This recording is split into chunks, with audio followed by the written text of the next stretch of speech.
Hello. So now we are going to start with the example 3. Right? We have completed example 2, 1 and 2. Now we are going to start with example 3. So example 3 is a little bit lengthy. It is easy but थोड़ा इसका ये नहीं है कि थोड़ा lengthy है. ठीक है, तो ध्यान से देखना और सुनना यहाँ पे. Set A is given 1, 2, 3. Set B is also given. I am writing set B here. Set B is also given, that is 3, 4. And set C is given 4, 5, 6. Chalo, these things are given. What we are supposed to find? We are supposed to find 4 things. A multiply with means A cross B intersection C, then A cross B. You see in the NCERT, right? So first of all, for that we will find B intersection C. B intersection C. B and C में intersection common elements कौन से है यहाँ पे?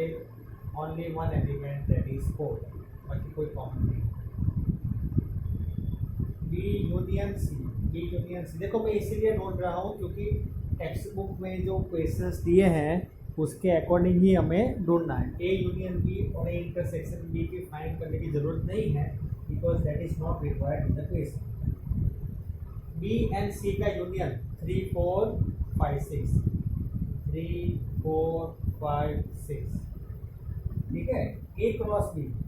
ए cross B क्या आएगा? A cross B will be A and B का cross. तो 1, 3, 1, 4, 2, 3, 2, 4, 3, 3, 4. ठीक है, that you write. A cross B आप लिख दो. अभी right now you write it in bracket 1, 3, then comma 1, 4. 1, 3, 1, 4. 2, 3, 2, 4.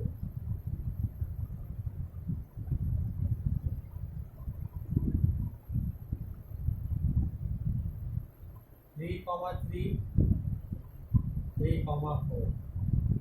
This is your A cross B. And same way you find A cross C. You try to calculate A cross C. I am telling you 1, 4, 1, 5, 1, 6, 2, 4, 2, 5, 2, 6, 3, 4, 3, 5, 3, 6. ठीक है, तो इतना हमने ढूंढ लिया. तो first हमें क्या ढूंढना था? That is now this you write down in notebook. Okay, अब मेरे पास स्पेस नहीं है इसलिए मैं क्या कर रहा हूँ, आई एम राइटिंग फर्स्ट. क्या ढूंढना था हमें? A cross B intersection C. तो हमारे पास ए है, that is 1, 2, 3. B intersection C we have, C ये कैलकुलेट. ठीक है, हमने कैलकुलेट किया है, वो आया है 4. तो A cross B intersection C, what will be the answer? Come on, fast, tell me. Simple है भाई. 1, 4, 2, 4, 3, 4. ठीक है, this will be your required answer. So this was your first one. Second one.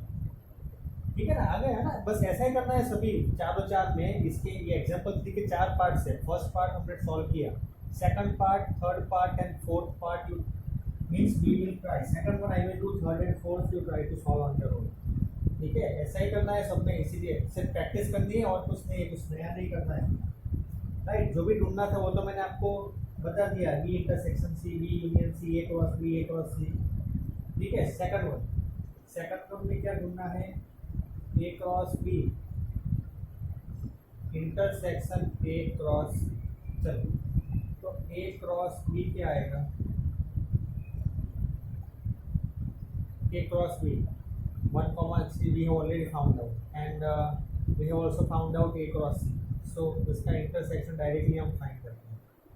ठीक है, चलो 1, 4, 2, 4, 3, 4. सिंपल. 1, 4, 2, 4, 3, 4. अब देखो ध्यान से, तो इसका आंसर मिलेगा 1, 4, 2, 4 एंड 3, 4 ये साथ में ही है. ठीक है, हियर आपको दिखेगा नहीं अगर लिखूंगा तो लाइक दिस में only third and fourth you try to solve on your own, ठीक है, third and fourth you try to solve on your own, you will be able to solve. अगर ना हो पाए तो मुझे बताना, हम सॉल्व करेंगे, ठीक है। चलो एग्जाम्पल 4 पे मूव ऑन करते हैं। एग्जाम्पल 4,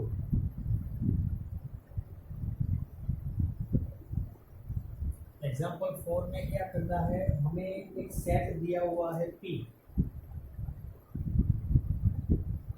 1,2, हमें क्या ढूंढना है, P cross P cross P। चलो तो कैसे ढूंढेंगे P को, हम एक काम करते हैं, इसे बनाने के लिए 3 बार में लिख देना।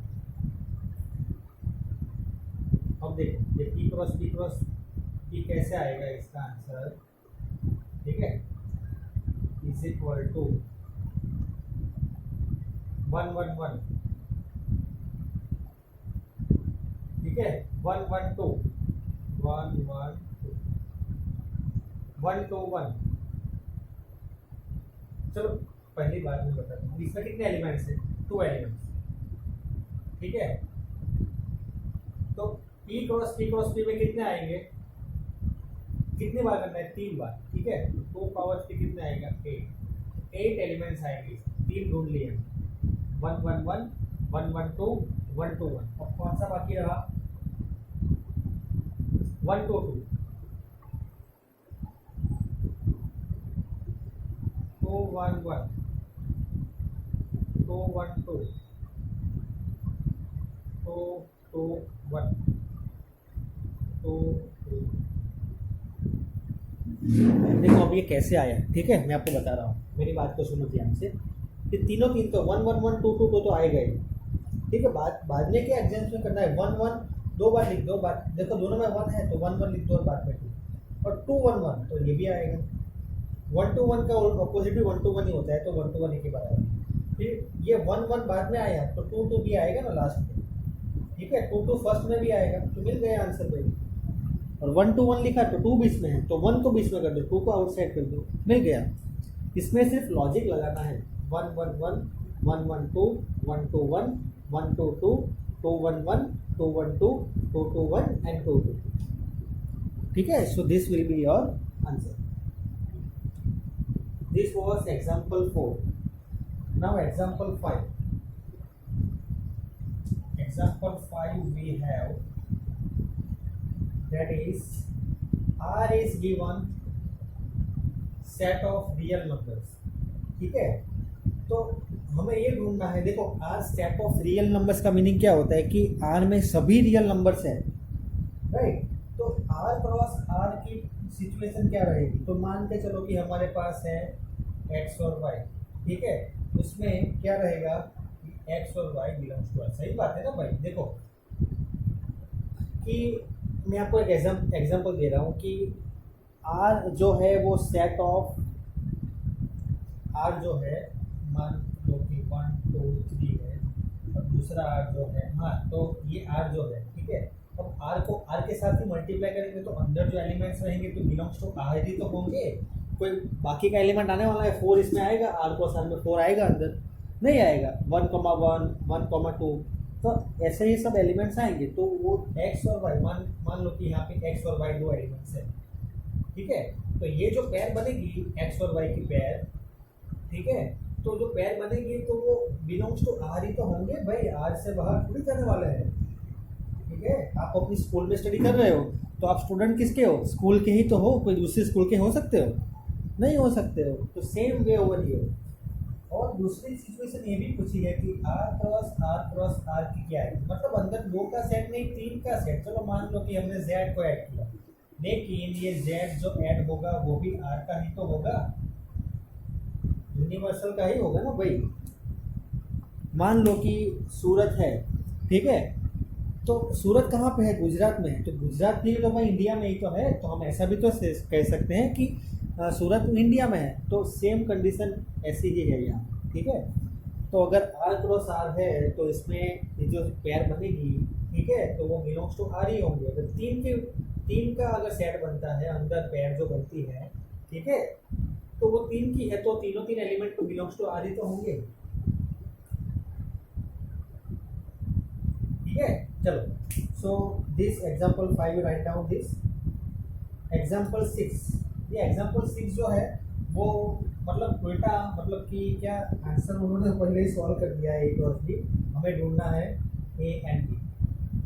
चलो, तो ए क्रॉस बी हमें ऑलरेडी दिया हुआ है, क्या है, P comma Q, P comma R,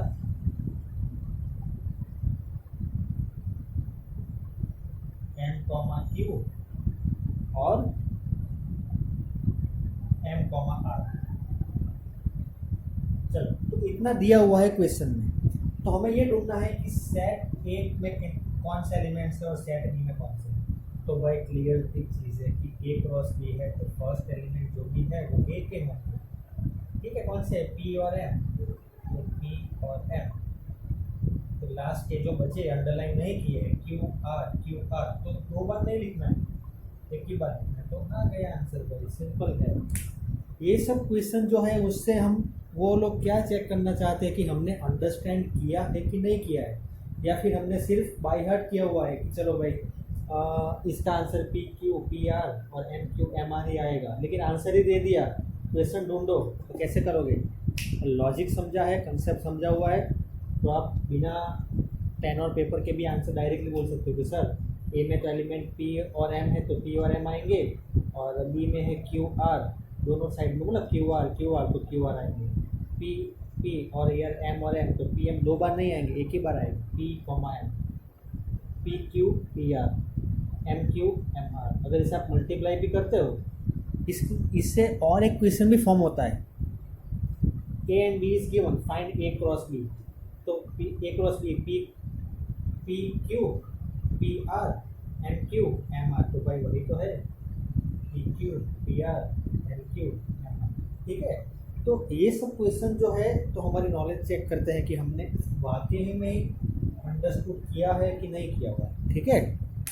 चलो, एग्जाम्पल 6 हो गया। Now let us start with the exercise. और ये जो चैप्टर है उसमें मैं आपको, देखो फर्स्ट चैप्टर जो था तो इजी था, तो आपसे एक्सरसाइज हो जाती थी, तो इसीलिए मैंने आपको होमवर्क में देता था कि भाई आप कर लेना खुद से। इसमें मैं नहीं करूँगा ऐसे, मैं आपको सॉल्व करवाऊंगा, आप अंडरस्टैंड करोगे और फिर से एक बार प्रैक्टिस करोगे तो ही हो पाएगा, ठीक है। ये जो रिलेशन फंक्शन जो है वो बेस है आप लोगों का क्वेश्चन के लिए, तो अच्छे से इसमें पढ़ाई करना है, ठीक है। एक्सरसाइज 2.1, तो आंसर 1। कुछ क्वेश्चन दूंगा ऐसा नहीं है, लेकिन जो भी है, जो मेन इंपॉर्टेंट क्वेश्चन है वो मैं सॉल्व करवाऊंगा एक्सरसाइज में, ठीक है। तो आप लोगों को दिक्कत ना आए। चलो, आंसर 1, x/3 + 1 y - 2/3, ये सेट है और इज इक्वल टू में दिया है 5/3 1/3। चलो, तो हमें क्या ढूंढना है, value of X and Y. तो भाई सिंपल सी चीज़ है, अगर दो सेट इक्वल है, हमने ऑलरेडी स्टडी किया हुआ है, तो फर्स्ट एलिमेंट जो है वो उससे फर्स्ट एलिमेंट के इक्वल होगा, और दूसरा जो एलिमेंट है y - 2/3 इज इक्वल टू 1/3 होगा। तो सॉल्व करेंगे x + 3/3 is equal to 5/3, x is equal to 5 - 3, तो x की वैल्यू क्या आएगी 2, और इसे भी आप सॉल्व करो। 3y - 2/3 इज इक्वल टू 1/3, तो y इज इक्वल टू 1 + 2 3, तो 1 आएगा इसका आंसर। सिंपल है ना, हो गया सॉल्व। क्या बड़ी बात थी, कुछ भी तो नहीं है, ठीक है।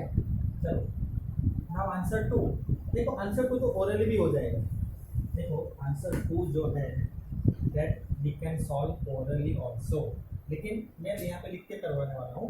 ओरली कैसे सॉल्व होगा, देखो आंसर 2 में क्या है कि ए में कितने एलिमेंट्स है, 3 एलिमेंट्स, बी में कितने एलिमेंट्स है, 3 एलिमेंट्स है, तो ए क्रॉस बी में कितने होंगे, 3 3 9 एलिमेंट्स, ठीक है। ए क्रॉस बी में कितने एलिमेंट्स होंगे, 9 एलिमेंट्स। क्यों 9 एलिमेंट्स होंगे, क्योंकि हमने ऑलरेडी स्टडी किया हुआ है, रिमार्क्स में मैंने आपको लिखवाया था कि अगर सेट ए में फॉर एग्जांपल ए एलिमेंट्स है और सेट बी में स्मॉल बी, मतलब सेट ए में स्मॉल ए एलिमेंट्स और सेट बी में स्मॉल बी है, तो ए क्रॉस बी में आएगा ए इंटू बी।